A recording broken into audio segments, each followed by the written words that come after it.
Sup YouTube, Sayas here. Today I'm gonna talk a little bit about this handheld vacuum here. This is a DC35 Multifloor from Dyson. It's a 2012 production or edition or 2012 release. Actually, I've got one problem with this handheld. There was a time it cannot start, I guess.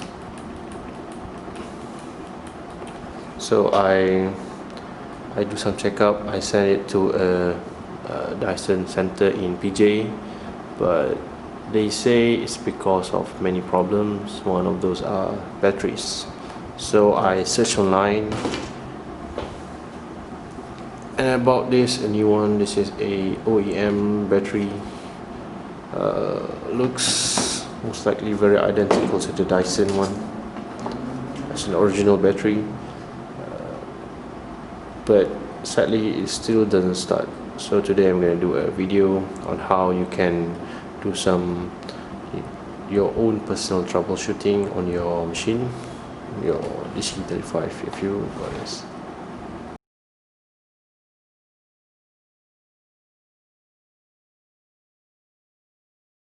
The Dyson Digital Slim Vacuum is powerful, lightweight and cordless, ideal for everyday cleaning. Its motorized head uses carbon fiber filaments to remove fine dust and nylon brushes to remove dirt from carpets. Its light, versatile design quickly converts to a handheld. Powered by our new digital motor, it has twice the suction of any lightweight cordless vacuum in use. Okay guys, this vacuum is I would say a great invention. It was quite a revolution or game changer to the vacuum manufacturing, because nowadays everyone producing a handheld. Dyson produced this in early 2010s. So this is, if I'm not mistaken, the second edition for their handheld line. So in a handheld like this is the floor tool, and then they have the medium. You can open it like this, and then between the two separate bodies, they have this. This is a HEPA filter. I got ends, something like that there. Okay, put it here back like this. So if you want to release your dirts, you push this button and you release all the dirts collected from the vacuum. Okay, it is a very simple concept. Nowadays are very copied by many manufacturers. So now if you look at here, the first body here is their small motor. It's a digital motor as they call it. So here is the battery. At the back they got a little PCB unit, and then they connect it with this steel here to the section on the body. So in contrary, in this body they have a clear dirt storage. All of Dyson vacuum, they have a simple concept of clear dirt area to collect all the dirt that you vacuum. So you can see how it is vacuumed. Dyson uses a G-force concept, where if you doing your vacuum, the dirt will be cylindrically moving, called as G-force. So here there are some shrinking area to remove all the dirt. So we call it a cyclone technology. So in cyclone, actually they have few rooms that they filter all your dirts. So then when it is filtered, when it enters this section, it is will not disturb the vacuum operation, will not clog the suction. Okay, this is how a Dyson digital motor looks like. It's very simple motor with a small PCB at the back. You can see that.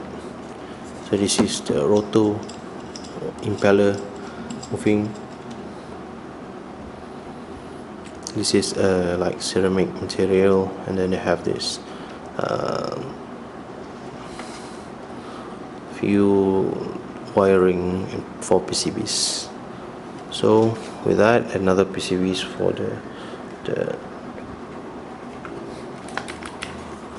this button on and off. So if you got a problem to start your machine or to on the operation, is maybe because of the circuit. One of the reason maybe is because of battery, but in my case I already bought a new one, and maybe it's because of the motor as well. So but another the case that often happen is because they are this steel here, it connects the circuit. So what we can do is we can try clean it up first. If after you clean it up it's still not working, maybe it's because of the motor. So what you need is maybe you can use a flat screwdriver. You can clean any stain or dirt in that steel area. I read most of the user from this second generation Dyson handheld, they have this kind of problems, because if the circuit is not connected, there will be no current flowing for the motor to start.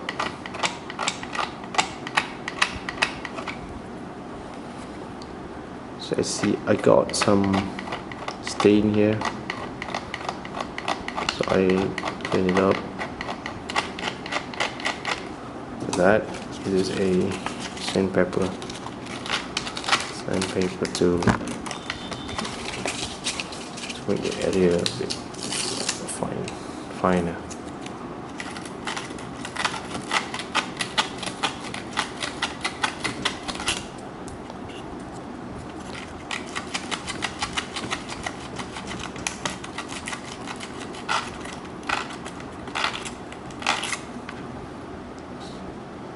So now you can see, so the circuit connector or the steel is now clean, look much better than previously.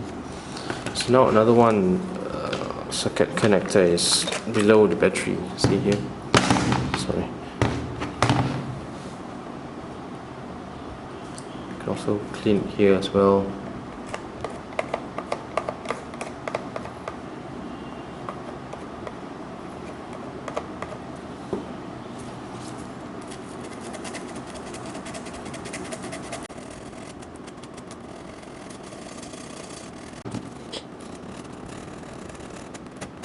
And now the battery, that you can see how clean it is, how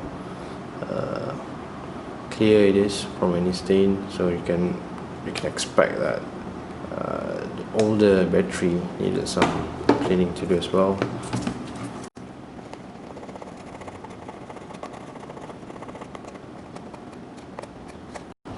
When it is clean, see, it is much better than before. So now you need to also clean the opposite steel inside this body, because it is the one that connecting the battery. So technically, if it's both stained, it will not connect well. So you see, you have steel over here and here, very dark. Maybe I put some light in.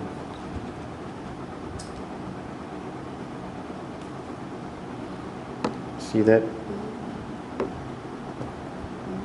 There are 2 units of steel to connect with the battery, the lower one and the upper one. Both of them need to be cleaned as well, so that it will not disturb the connect. After you clean it up, then you can try it. Put all 3 component battery, the body for the motor and for the cyclone together. See how it is working or not.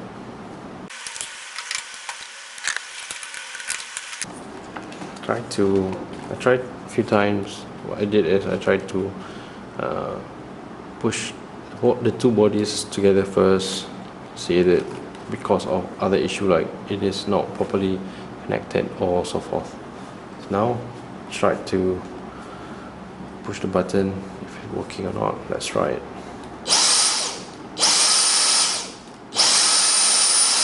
So now it's working. So I can conclude that the problem is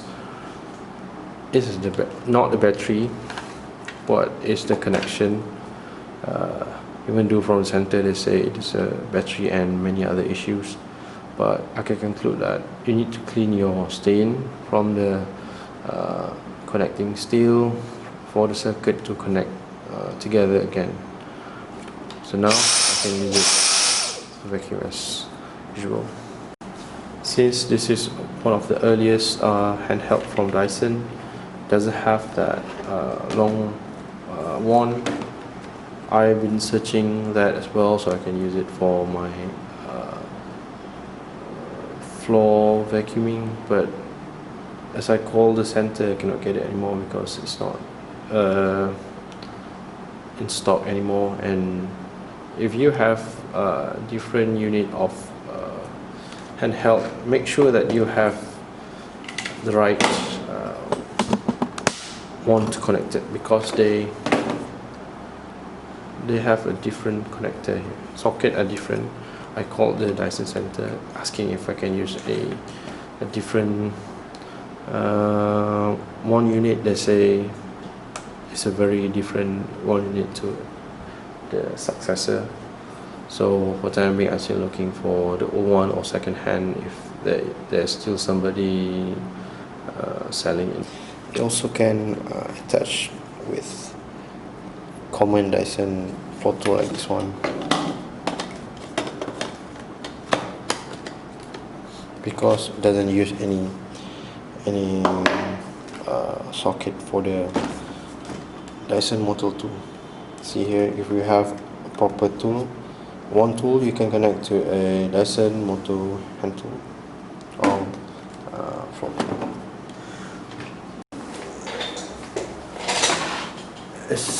As a consolation, I managed to get this from the net. This is a hang tool for the DC35 and 34. I can put it on wall. This is quite an old version. I think it doesn't change much from the product or the market right now. You can open it like this. Then snap it, hang it on the wall. I need to screw it on the wall. I prefer nearby a socket place. This hole here is for the charger. I mean, they are lined for the wiring for charger. So what you do is you put this nearby a charging place, so that you can put the wire of the charger in and connect it with this. So there you have it, my brief explanation on how my machine can be fixed. This is a old DC DC35. I think it's almost 10 years now. It's not really in the market. Nowadays Dyson doesn't produce any wire vacuum anymore. All are wireless vacuum because of the success from this breakthrough models. At first I thought this is a vacuum for just a car, so I don't have any one tool. After a few years it broke down. I didn't use it for quite some time, so I decided to check what's the problem. Now it is hard to find a one tool. If you're interested in Dyson product, you can check them at dyson.com. There are plenty of variant you can choose now. They even have a hair appliances now with hair dryer, and also many other things. I think now they are changing from a vacuum company to a more technological home appliances company. They are growing pretty well, so if you like what I share today, you can click the like button, share the video, and also write what you think in the comment below. And see you guys in the next video. Peace.